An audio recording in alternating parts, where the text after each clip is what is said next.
그걸 꼭 기억하시고 여러분이 꼭 참조하시고 읽어오셔야 하나님의 말씀이 깊이 마음에 터치가 됩니다. 임팩이 일어납니다.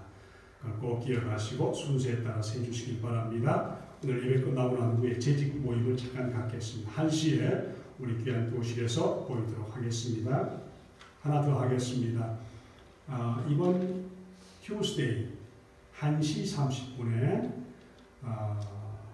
그 다운타운에서 우리 인디아나 전체 우리 하원 의원들이 모여서 이렇게 정확히 말하면 House of Representative의 정확히 Representative를 거기에 제가 이렇게 시작하는 그 예배를 인도하기로 했습니다. 네, 기도하는 때 우리 교인들 좀 모시고 오라고 그러더라고요. 안수 집사님들 모시고 오시고 그래서 이렇게 같이 좀 많이 오십시오 하는 그런 부탁을 받았습니다. 1시 30분 화요일인데 기도를 가지고 같이 준비를 했습니다. 오셔서 같이 갈 수 있도록 12시 50분까지 교회 오시면 같이 가실 수가 있습니다. 우리 남영우 집사님도 가셔서 그렇게 가시고 또 여러 가지 기록이 되는 것 같습니다. 함께 가실 분은 우리 12시 50분까지 교회 오시면 1시까지 1시 한 20분까지 곳에 도달하면 되겠습니다. 참조하시고요. 재직회 1시에 있는 걸 기억하시고 꼭 우리 모여주시길 바랍니다.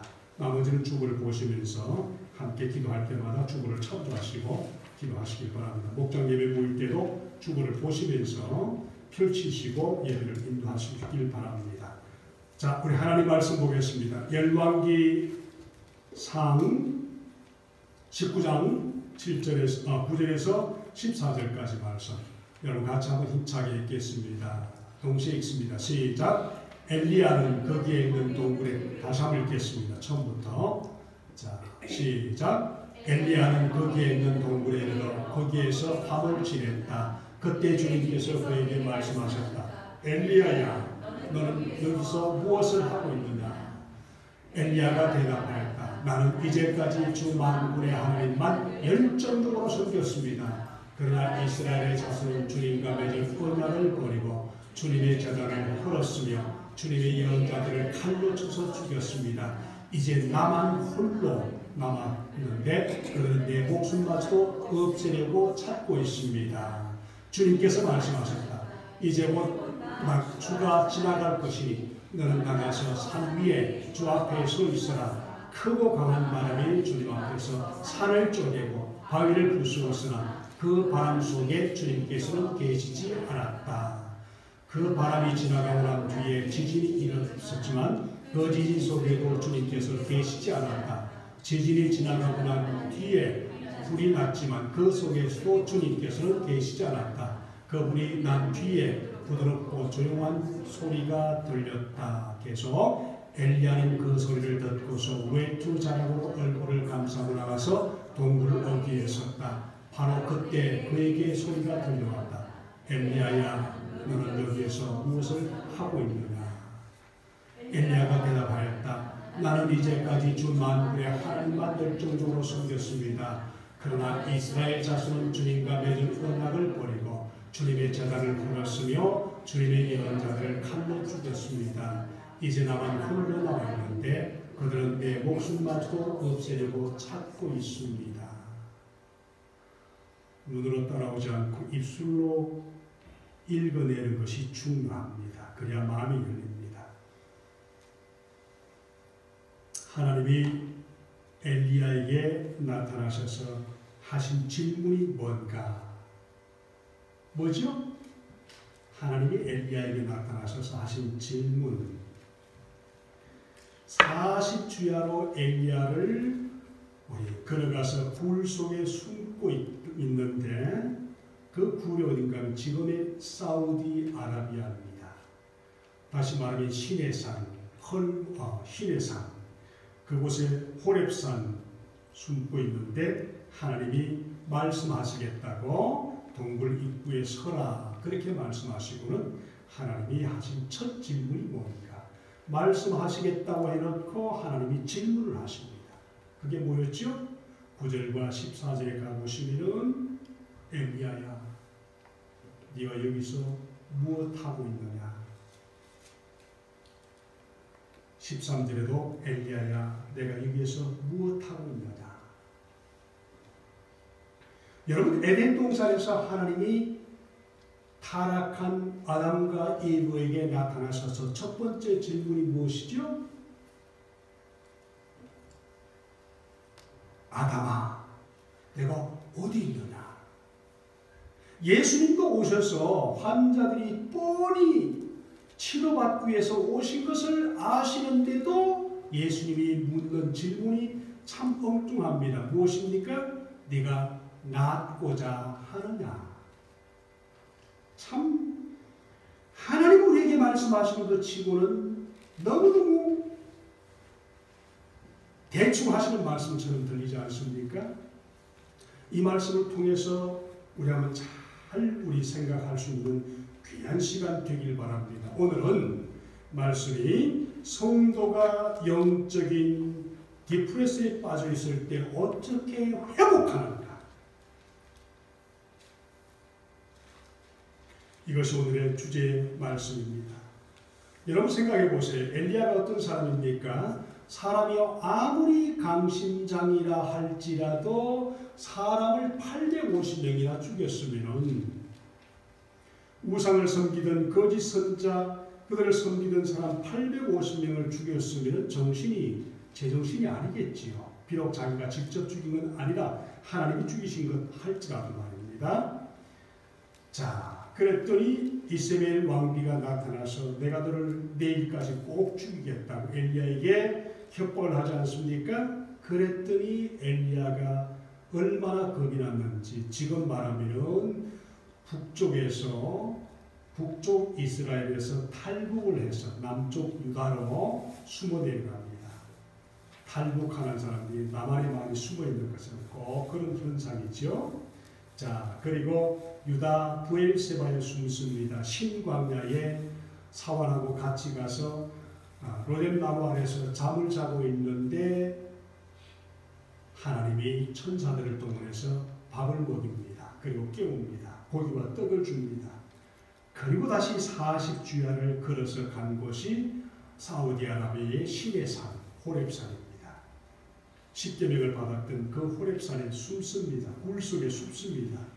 그리고 갑자기 주님께서 말씀하시겠다고 말씀하시면서 하시는 말씀은 뭡니까? 너는 나가서 여호와 산 앞에 서라 하시고는 엘리야 앞에서 지나가겠다고 말씀하시면서 처음에 지나가시면서 했던 것이 뭡니까? 크고 강한 바람이 지나갔다. 한번 상상해 보세요. 아주 험악한 산이 있습니다. 그 속에 굴 속에 숨어 있습니다. 말씀하겠다고 그 앞을 서라고 합니다. 그런데 그 큰 산 위에 하나님이 큰 산을 흔들면서 바위를 부술 정도로 큰 바람이 지나갔습니다. 근데 성경 말씀 보니까 거기에 분명히 하나님이 자연을 일으키면서 와당창 부수는 것 같은 엄청난 사건이 벌어지는데 하나님이 그 속에 계시지 않았다. 두 번째 갑니다. 지진을 일으켰습니다. 이번에는 사람이 지진을 일으키면 정신 하나도 차리지 못합니다. 그 다음에 세 번째는 뭔가 하면 지진 후에 불이, 아마 지진이 일어났으니까 땅에서 불이 올라왔던가 봅니다. 불이 났는데 그 불 속에도 지진 소리도 없습니다. 그리고 네 번째 순서에 불이 난 뒤에 13절의 말씀 보니까 아주 부드럽고 조용한 음성이 들렸다. 그 불 속에서 조용한 소리가 들리는데 그때 13절의 말씀 보니까 질문했던 것이 엘리야야, 하나님이 40일 동안 걸어가게 하시고 그곳에서 숨게 하시고 말씀을 하셨는데 다시 엘리야에게 나타나셔서 하나님이 하시는 말씀이 너 여기서 못하느냐?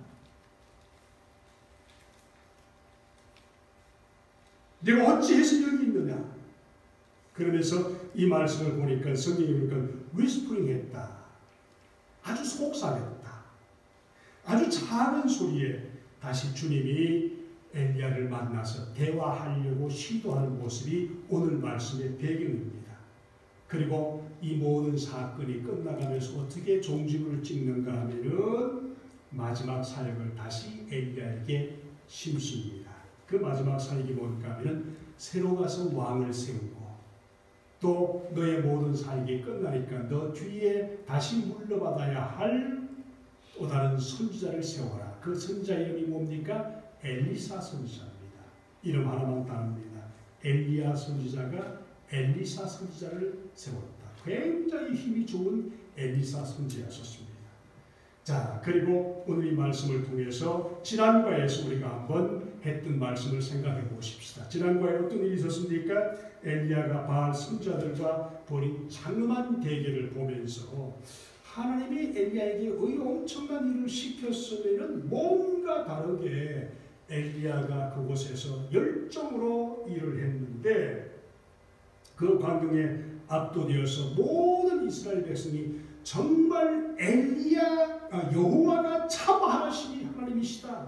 모든 사람이 그 광경을 보고 소리치면서 그랬는데 놀라운 사실은 모든 이스라엘 백성이 보고 왕과 왕비가 다 봤는데 성경 말씀을 보니까 그 놀라운 사건 속에 하나님이 이스라엘 백성을 완전히 변화시킨 것 같았지만 오히려 반대가 되어버린 거예요. 여기 참 놀라운 사건이 있습니다. 엘리야는 하나님의 기적으로 말미암아 이런 생각을 했을 겁니다. 이스라엘이 이제는 변하겠구나. 이제 이 광경을 봤던 모든 사람이 다 변화되겠구나. 이제는 정말 주님께로 돌아오겠구나. 그리고 안도감을 쉬면서 그렇게 했는데 하늘에서 내려온 불맛을 보고도 이스라엘 백성들, 특별히 아합 왕과 왕 이세벨은 마음 하나 변하지 않았습니다. 오히려 왕후는 엘리야의 목숨을 거두겠다고 완전히 새롭게 반전이 일어날 것 같은 그 사건 속에서도 전혀 요동치 않았습니다. 여러분, 아무리 큰 기적과 영적인 체험들이 우리 주위에, 내 주위에, 우리 교회 안에서 일어난다고 해도 그것이 나와 상관이 없으면 주님과의 관계를 갖지 못합니다. 예를 들어서 바울이 다메섹 도상에 가다가 주님의 빛을 보았고 바울과 하나님과의 관계는 새롭게 되었지만 같이 가던 사람들과 주위에 있는 사람들은 그냥 천둥번개치고 말았다는 정도로 그들은 아무런 변화가 없었습니다. 놀라운 일이 아닙니까? 아합 왕과 이스벨의 마음이 더 완악해졌다는 것도 놀랍지만 그 광경을 보고 주님께 돌아온 사람이 없었다는 사실에 더 놀랍지 않습니까? 이걸 보면서 오늘 우리가 성경을 보는 지혜와 하나님과 나와의 관계가 어떻게 형성되는가 이걸 잘 보셔야 합니다. 엘리야가 어떻게 회복되었는가? 하나님 앞에 어떻게 회복되었는가? 아합 왕과 이스벨 마음은 더 완악해지면서 하나님의 표적도 거절하고 심지어 죽음 앞에서도 완악한 사람이 되면서 이런 엘리야는 이런 모습을 보면서 영육간의 초죽음이 되어서 하나님을 떠나고 싶어요. 그리고 심지어 내가 이제 다 할 것 다 했으니까 죽여주십시오. 제발 좀 죽여주십시오. 아니 나는 죽고 싶습니다. 오늘 아침도 제가 그 얘기를 들었는데 나 이제 더 이상 죽고 싶습니다. 살 기력도 없습니다. 꼭 엘리야 같은 얘기를 하는 걸 보면서 하나님이 무슨 일을 하시겠구나 오늘 그런 생각을 했습니다. 놀라운 것은 하나님께서 이런 엘리야를 어떻게 달래시고 다시 회복시켜 주셔서 새로운 사역을 맡기시는가. 오늘 이것이 우리의 주제입니다. 우리 인생의 주제입니다. 첫 번째, 하나님은 첫 번째 세미한 소리로 읽어주세요. 첫 번째, 하나님은 세미한 소리로 말씀하시는 하나님은 절망 중에 있는 우리를 강건케 하십니다. 한번 읽어보십시다. 여러분의 목소리로 읽겠습니다. 시작. 세미한 소리로 말씀하시는 하나님은 절망 중에 있는 우리를 강건케 하십니다. 이스라엘 민족에게 위대한 결과를 생각했던데 그게 반대가 되어버리는데 하나님은 사람을 바꾸시는데 어떻게 하시는가? 한 말씀으로 다시 한번 가서 볼 수 있도록 하겠습니다. 오늘 말씀을 읽는 우리 순서가 많습니다. 19장 1절에서 9절까지의 말씀을 통해서 다시 한번 보도록 하겠습니다. 우리 한번 같이 읽습니다. 시작. 아합은 엘리야가 한 모든 일과 그가 칼로 모든 예언자들을 죽인 일을 낱낱이 이스라엘에게 알려주었다. 계속 있습니다. 그러자 이스라엘은 엘리야에게 심부름꾼을 보내어 말하였다. 네가 예언자들을 죽였으니 나도 너를 죽이겠다. 내가 네 임한 때까지 너를 죽이지 못하면 신들에게서 천벌을 달게 받겠다. 아니 그보다 더 한 재앙이라도 그대로 받겠다.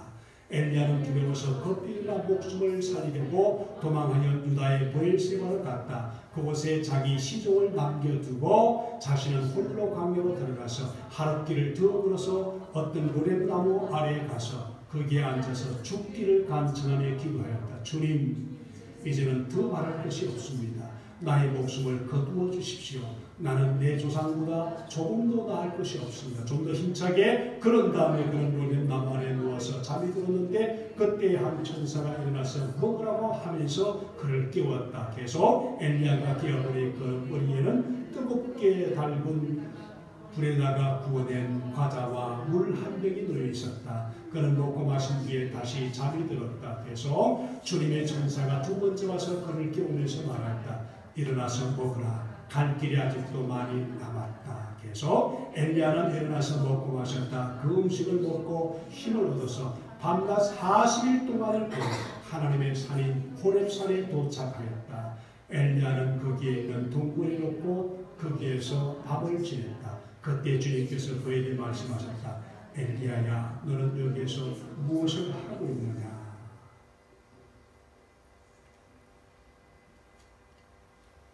놀라운 점은요, 이 큰 이적을 주님과 함께 만들어냈던 엘리야가 그 이적으로 자신의 영적인 만족은 누리지 못했다는 사실입니다. 여기 우리 먼저 핵심이 있습니다. 놀라운 일이 아닙니까? 이 완전한 낙심 속에는 영적으로 만족을 못한 엘리야의 특별한 열심이 있었다는 사실. 참 중요한 것이 엘리야 자신을 나고자라고 여기면서 그렇게 예언사역도 끝내고 삶도 끝내기를 바랐던 그 배경에는 뭐가 있습니까? 열심을 이었다는 데 있었습니다. 그야말로 그 열심 위에 바닥을 친 겁니다. 그 순간에 주님이 나타나셔서 뭐합니까? 먹여주셨습니다. 그게 뭔지 아세요? 구운 고기와 맛있는 것을 줬는데 오늘날 말하면 불고기와 잡채를 주셨다는 겁니다. 똑같아요. 보니까 성경에 보니까 어떻게 그렇게 똑같은지 먹을 것을 주시면서 그랬는데 그러나 엘리야는 문제가 우울증에 걸려버린 겁니다.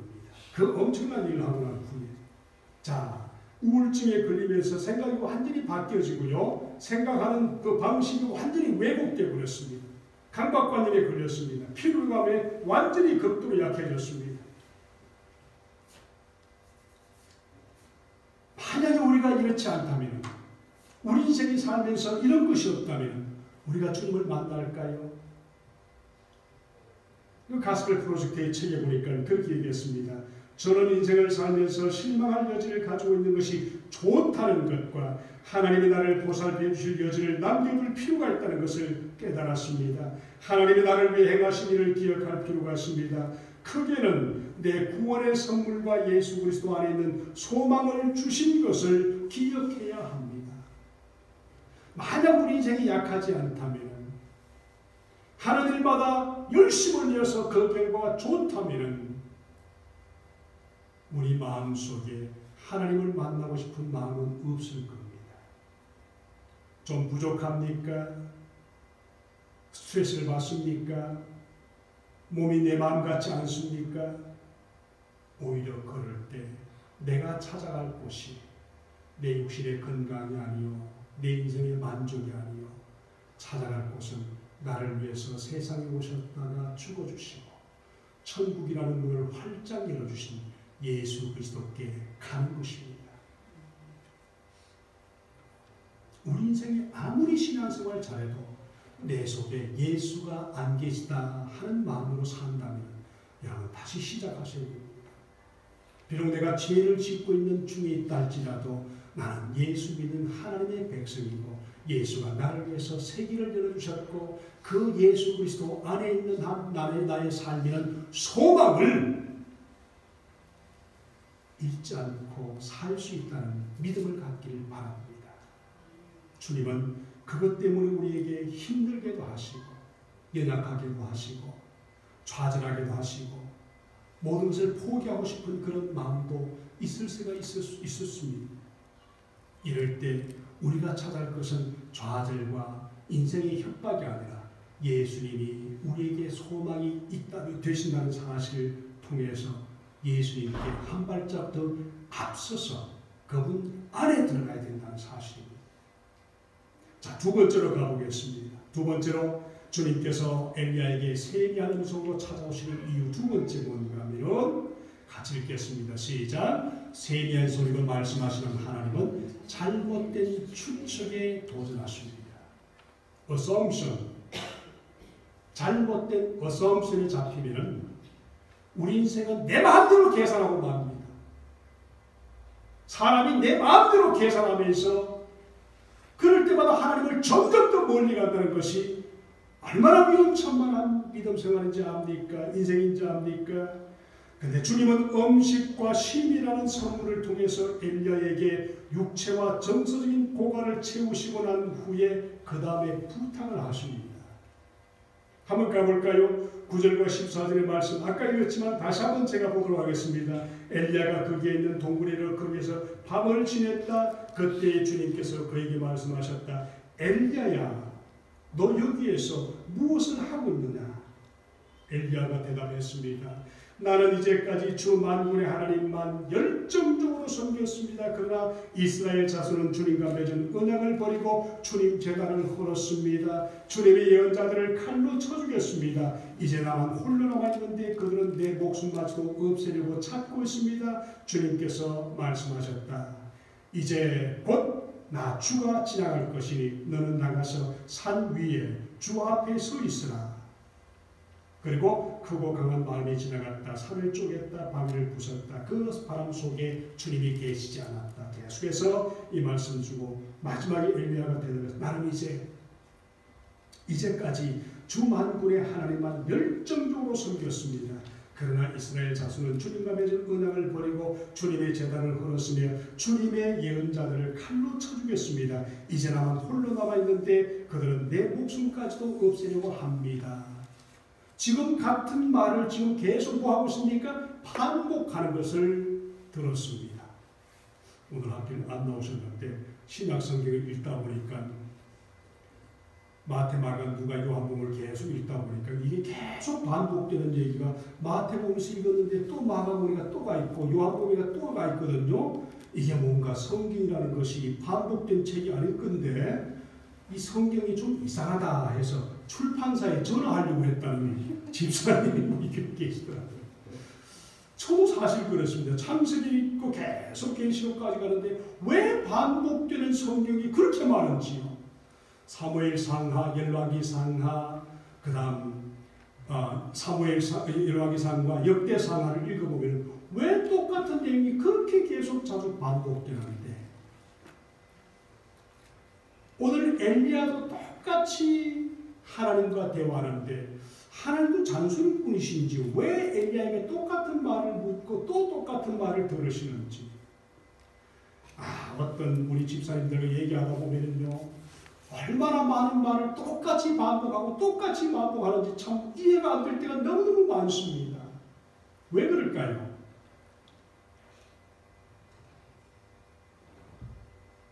반복 속에 결국은 삶이 변화되는 역사가 일어난다는 사실. 엄마가 자녀에게 끊임없이 반복되는데 그 반복이 어떻게 됩니까? 결국은 반복했던 그 반복 때문에 삶의 습관으로 바뀌어진다는, 연결된다는 사실입니다. 오늘 이 말씀을 통해서 우리가 꼭 해야 될 것이 뭔가요? 우리 주님께서 엘리야를 통해서 계속 말씀을 하시고 또 말씀하시면서 그 고요한 속에서도 주님이 나타나셔서 하나님의 놀라운 은혜가 있는데, 오늘 이 말씀 속에서 우리가 뭔가 하면은 엘리야처럼 그렇게 우리 질문하면서 실망하는 그 삶에 보면은, 이런 실망과 좌절 속에 보면은 저 마지막 터널 입구에 빛이 보이는 것을 보지 못할 때가 있다는 말입니다. 길을 잃을 수밖에 없는 그런 모습을 통해서 우리가 해야 될 것이 뭔가요? 하나님이 엘리야에게 주신 응답은 참 신기했습니다. 엘리야와 논쟁하기보다는 하나님을 만날 수 있도록 그를 이끄시면서 큰 역사를 하지 않았습니다. 작은 음성으로 그에게 찾아가셨습니다. 자, 이 만남은 엘리야의 삶에 정말 중요한 순간이 되었습니다. 왜 그럴까요? 하나님이 자신에게 자신의 본성을 보여주시는 은혜가 있었기 때문입니다. 제가 말씀을 좀 줄이려고 합니다. 교회들마다 큰 행사가 많이 있습니다. 그런데 행사를 통해서는 삶을 변화시키지 못한다는 것을 깨닫습니다. 마찬가지입니다. 전도 집회나 뮤지컬이나 드라마나 이런 것이 참 많아서 필요하긴 한데, 그걸 통해서는 삶이 변화되지 않는다는 것입니다. 오늘 말씀을 통해서 정말 우리가 깨달을 것이 뭔가 하면, 하나님은 왜 선교사 우리 엘리야에게 작은 소리로 말씀을 하셨는가? 이 말씀이 무엇을 우리에게 알려주시려고 하는가? 복음을 전하다 보면 그런 사람들이 많이 있습니다. 하나님의 어떤 장엄한 역사를 보기 전까지는 내가 하나님의 존재를 믿지 않겠다. 하나님 왜 나에게는 체험이 없습니까? 근데 이스라엘 백성들 보세요. 거두절미하고 그 많은 출애굽의 역사와 홍해를 가르고 메추라기 하고 만나를 먹었고 요단강을 가르고 수많은 역사 속에서 이스라엘 백성은 변화되지 않았습니다. 하나님이 우리를 바꾸시는 데는 딱 한 가지입니다. 한마디 세미한 음성을 통해서 우리가 그 음성을 듣기만 한다면, 아니 들을 줄만 안다면 우리 인생은 바뀌실 수가 있다는 사실입니다. 오늘 이것을 얘기합니다. 자, 그래서 우리 철학자 중에서 유명한 사람이 있는데, 그 사람 이름이 뭔가 하면 버트란트 러셀이라는 사람인데, 이분이 만약에 내가 죽어서 하나님을 만나게 된다면 이렇게 꼭 묻고 싶다고 했습니다. 왜 제게는 더 나은 증거를 주지 않았습니까? 그런데 로마서 1장에 가보면 하나님이 어떻게 말씀하냐면, 자연의 아주 간단한 모습을 통해서도 하나님의 살아계심을 볼 수가 있다. 하나님의 속성에 대한 지식이 없으면 잘못된 추측에 빠질 수밖에 없다는 그런 것입니다. 저도요, 예수 믿고 난 후에 좀 더 예수를 더 깊이 알기 위해서 오늘 말씀을 보면서 신학하기 전에 저는 기적을 보기 위해서 베레벨 2단, 3단을 다 찾아갔다고 제가 여러 번 얘기를 했습니다. 좀 더 깊은 체험을 하게 되면 내가 주님과 가까워지고 더 깊이 있지 않을까. 그런데요, 거기에는 저를 붙들어 주셨던 은혜가 없었다는 것을 깨닫습니다. 저를 붙들어 준 건 뭔가 하면 말씀을 묵상할 때 마음에 들리는 말씀의 깨달음과 은혜가 저를 붙들어 주었다는 사실. 말씀을 읽을 때 구약과 신약이 서로 연결되면서 같이 뭔가 연결되는 그 놀라운 은혜를 깨닫는 그 순간에 성경은 사람이 쓴 것이 아니고 대충 쓰여진 책이 아니구나. 그 깨달음이 몰려올 때 내 영혼 속에 희열이 느껴지고 주님을 더 잘 쫓게 되고 기적을 쫓아다니는 사람은 그 순간이지만, 참으로 나를 변화시키는 것은 하나님이 말씀을 읽는 중에, 묵상하는 중에 그 놀라운 말씀의 약속이 내 마음속에 한마디만 들리면 인생은 바뀌어진다는 사실을 깨달았습니다. 수많은 이적과 역사와 이런 것 통해서 하나님을 더 가까이 가려고 하지만, 오늘 그 엄청난 일을 했던 엘리야 선지자를 다시 바꾸고 회복시키는 데는 무엇이었습니까? 세미한 소리였었습니다. 세미한 소리는 가늘고 차분한 소리를 얘기했었습니다.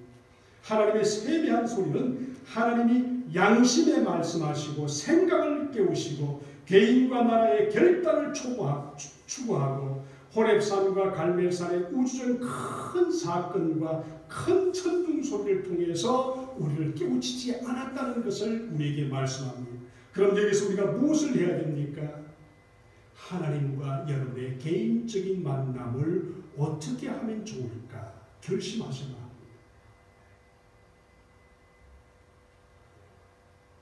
(850명을) 죽일 정도의 위대한 사건을 통해서 엘리야가 하나님과 깊이 가지 않았다는 사실, 회복되지 않았다는 사실, 저와 여러분이 정말 주님 앞에 믿음으로 이 세상을 살 때 해야 되는 한 가지가 있다면 하나님의 말씀을 통해서 세미한 음성을 매일 아침마다 듣고 출발하는데 우리 삶에 풍성함이 있습니다.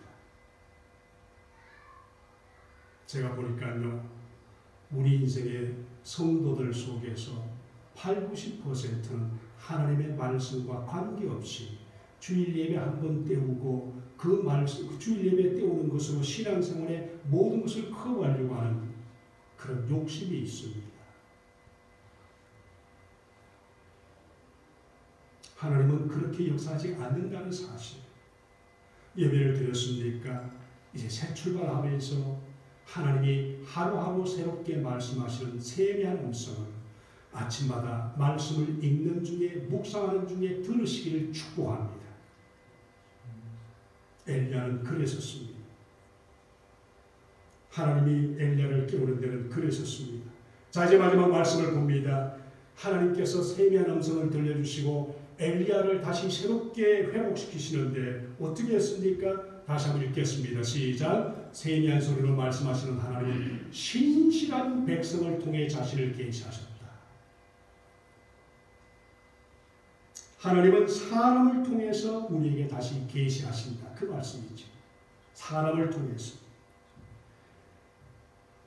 그리고 엘리야를 통해서 다시 사역을 위임하시는데 여전히 하나님이 하시는 말씀이 뭔가 하면 너는 너 혼자 남았다고 하시고 오늘 말씀 보니까 내가 신실한 백성을 더 많이 남겨두었다. 그런 말씀을 하지 않습니까? 그래서 신실한 백성을 통해서 엘리야는 그들을 돕고 그들은 엘리야를 도왔습니다.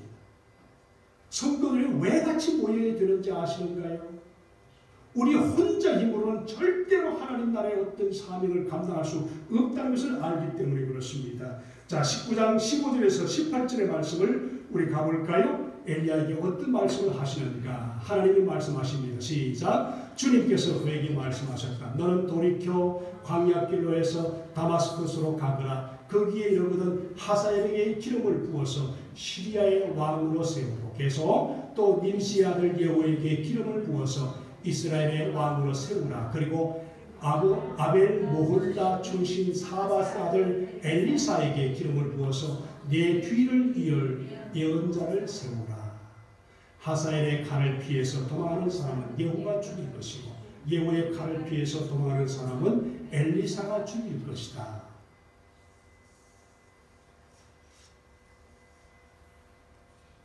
주님이 엘리야에게 돌아가서 새로운 일을 시작하라 하신 말씀이 뭔가 하면 주님은 엘리야를 육체적으로 정서적으로 회복시켜 주시고 난 후에 가서 절망적인 생각에 빠져 허우적거리면 안 된다. 우리의 시를 극복하는 유일한 방법은 주님이 우리를 다시 부르셔서 사역하게 하시는 데 있습니다.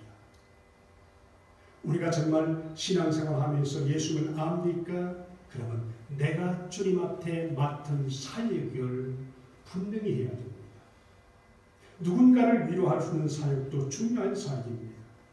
그 사역이 있는 한 오늘 기도했던 것처럼 예수님은 날마다 자기 십자가를 지고 죽으라고 말씀하셨습니다. 우리는 나와 또 다른 사람들이 주님께 부름받아 함께 일하신다는 것을 생각하는 겁니다. 엘리야는 혼자 일하는 것처럼 느꼈지만은 18절의 말씀 보니까 하나님께서는 7,000명을 남겨두셨다. 우리 교회가 작다고 뭐라고 할 수 있을지 몰라도 우리를 통해서 충분히 하나님은 일하시고도 남을 정도의 능력이 되신다는 것을 압니다. 어떻게 하면요? 서로가 위하고 서로가 사역을 도와주신다.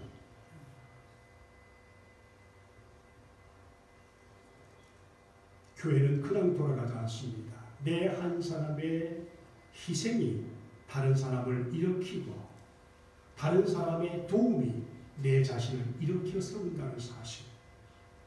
아무도 우리 교회를 도울 사람이 없습니다. 우리 교인들이 서로 도울 때 이 교회가 일어나게 된다는 사실입니다. 하나님이 무조건 사람을 보내주지 않습니다. 우리가 그 담을 그릇을 준비하게 되면 하나님은 보내주신다고 믿습니다. 내가 교회에 헌신하는 것이 없으면 누가 우리를 돕겠습니까? 바로 엘리야의 잘못이 그거였었습니다. 여러분 말씀을 맺겠습니다. 삶이 하찮다고 만드는 생각하게 만드는 유혹에 저항하십시오.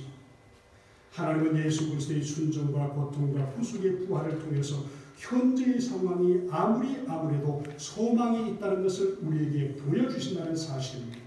하나님의 사역은 대단한 사건 이상으로 중요한 것입니다. 엘리야와 마찬가지로 반대와 핍박에 직면했던 하나님의 사자이신 우리 예수님의 부활 덕분에 우리는 주님을 향한 모든 수고가 가치 있다는 것을 알게 될 것입니다. 마지막 우리 하나님 말씀을 보고 말씀을 마치도록 하겠습니다. 고린도전서 15장 58절의 말씀을 같이 읽습니다. 시작. 그러므로 나의 사랑하는 형제자매 여러분, 굳게 서서 흔들리지 말고 주님의 일을 더욱 많이 하십시오. 여러분이 아는 대로 여러분의 수고가 주님 안에서 헛되지 않습니다. 기도하겠습니다. 하나님은 우리를 바꾸시는데 큰 역사를 일하지 않습니다. 하나님이 내 곁에 계셔서 우리에게 하시는 사역을 하고 계시는